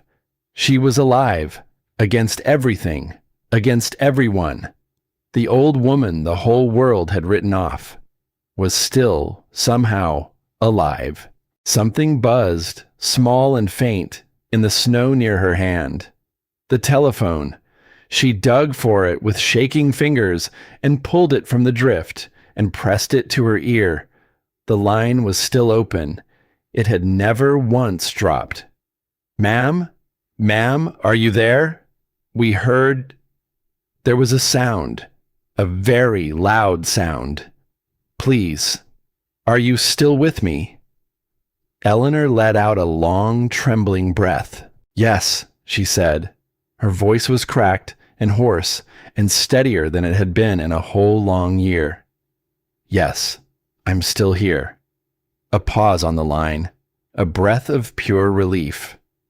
"Ma'am, you never did tell me your name." Eleanor looked out at the buried fort, at the smooth white silence where her enemies now lay, at Adele Marsh kneeling beside her in the snow, watching her with those clear pale eyes, and she sat up a little straighter. "My name," she said, "is Eleanor Caraway." She said it slowly, clearly, without one single ounce of apology. "And the numbers I gave you belonged to my husband. He died for them, and I very nearly did too." Her voice did not shake. "Now you have them, and I am going to come down off this mountain, and I am going to say every one of them again, out loud, to anyone who will listen. Until it is finished, until it is truly and finally finished." There was a silence on the line, and then the voice said, quiet and certain, "Yes, Mrs. Caraway, I believe that you will." Spring comes slowly to the high country. It always does. The great drift that had buried the old fort softened and settled and slowly, slowly began to melt away.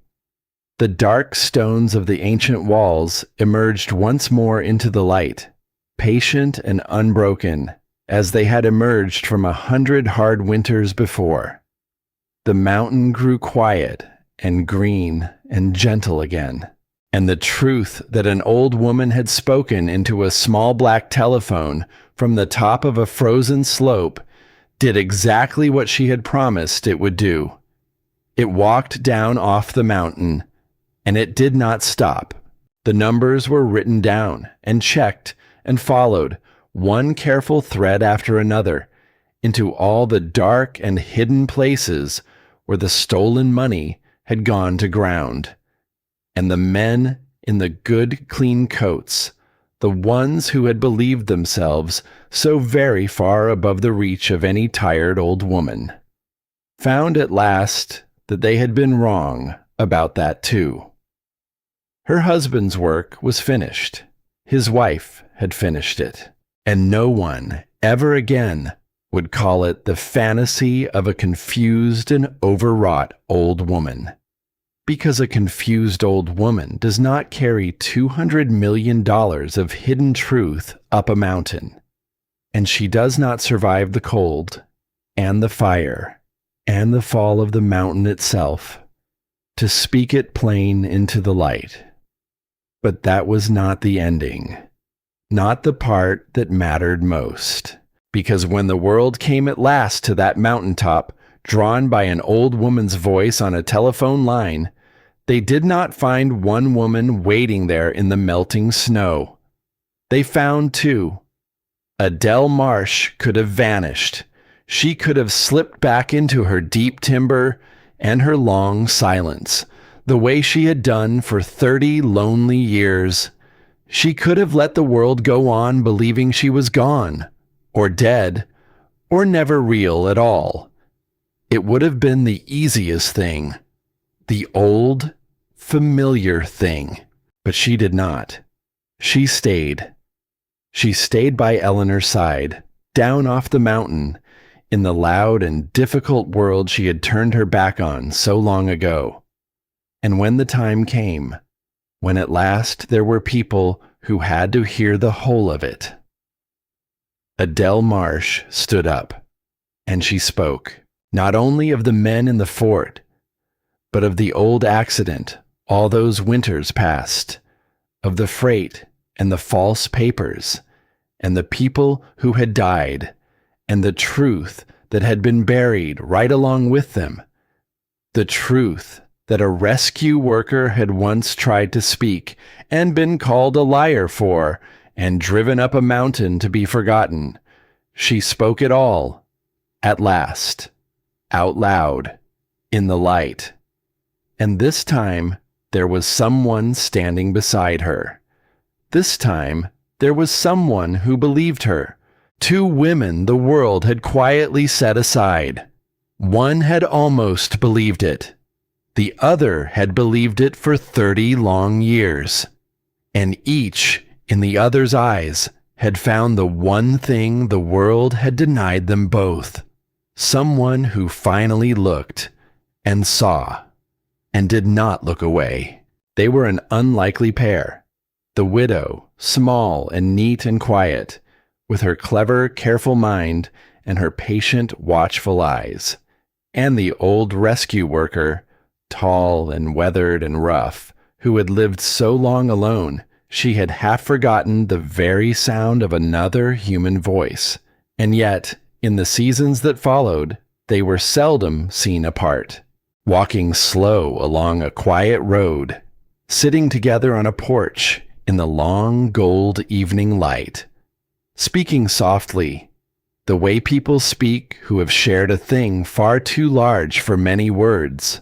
Sometimes, on the clearest days, the two of them would look out toward the high country, toward the far peaks, blue and silent on the edge of the sky, toward the place where the old stone fort still stood, patient and unbroken, holding its hard-won secrets under the turning seasons. And Eleanor would think of Everett. She would think of a man at a kitchen table late into the night, tapping a page with one finger. Numbers don't lie, Nell. People do. But numbers, never. She had kept his numbers. She had carried them through the cold, and the fire, and the dark. She had spoken them into the light, and made them matter, and set him free at last. But the mountain had given her something that even Everett's numbers never could. It had given her back to herself. It had taken a woman who had been fading quietly out of the world, and it had shown her, in the hardest way there is, exactly how much strength had been waiting inside her all along. Strength she had been taught so gently and so cruelly to forget she had ever owned. And it had given her a friend.